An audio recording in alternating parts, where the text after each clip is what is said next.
కాబట్టి పార్టీ భాషా సాంస్కృతిక శాఖ అనేది మిమ్మల్ని సస్పెండ్ చేయలే, మీరే వెళ్ళిపోయారు. సస్పెండ్ చేసిరు.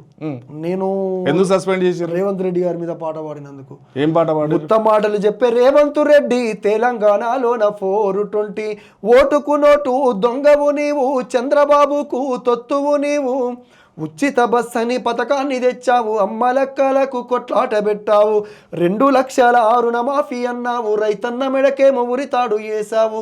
ఉత్తమాటలు చెప్పే దొంగ మాటలు చెప్పే రేవంత్ రెడ్డి తెలంగాణలోన 420 ఇస్తానటువంటి హామీలు 420 హామీలు ఇచ్చిండు, 6 గ్యారంటీలు ఇచ్చిండు. ఈ 6 గ్యారంటీలలో ఇంతవరకు అమలైంది, పూర్తిగా అమలైంది ఏది లేదు. ఉచిత బస్ అని పెట్టిండు, అమ్మలక్కలకు ఉచితంగా ఇచ్చిండు, మనలాంటి వాళ్ళ కాడ డబల్ ఛార్జీలు గుంచిండు. కాబట్టి ఇట్లా అనేక అంశాలు ఉన్నాయి. ఒకవైపు అవసరం లేని కాడ లగచర్ల భూములు కావచ్చు, హెచ్సియు భూములు కావచ్చు, ఇస్తానటువంటి రైతు బంధుని ఇప్పటికే ఎగ్గొట్టిండు. పెంచుతానటువంటి పెన్షన్లు 4,000 రూపాయల పెన్షన్ చేస్తా అని చెప్పిండు. ఆ రోజు ఊకదంపుడు ఉపన్యాసాలు ఇచ్చి చిన్నమ్మ పెద్దమ్మ మీరు ఒక నెల రోజులు ఆగండి, వచ్చేసారి 4,000 తీసుకోమని చెప్పిండు. ఇప్పటికే 27 నెలలు దాటింది. మరి ఏది రైతు బంధు, ఏది కళ్యాణ లక్ష్మితో పాటు తులం బంగారం ఇస్తా అని చెప్పిండు.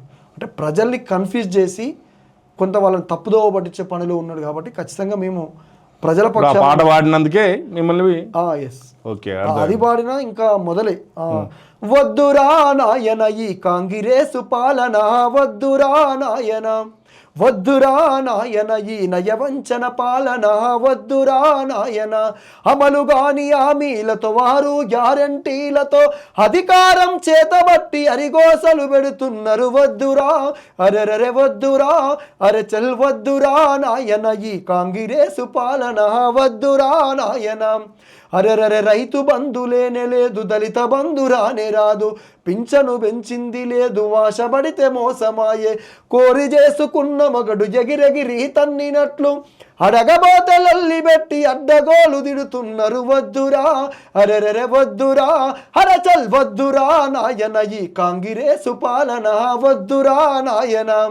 ఇక కళ్యాణ లక్ష్మి ఏమో కలదప్పిపోయినాది, ఆడపిల్ల పెళ్లికిచ్చే చెక్కు లేదు దిక్కు లేదు, తులమెత్తు బంగారం మీది నుంచి పెడతామని వలవేసి గుంజినారు, ఓట్లు బాగా పొందినారు, తులం మాట దేవుడెరుగు మాసమైన గీయలేదు, ఈ మాట తప్పిన కాంగ్రెసును ఓడించి తీరుదాము. వద్దురా అరెరరే వద్దురా అరెచల్ వద్దురా నాయన ఈ కాంగ్రెసు పాలన, వద్దురా నాయన.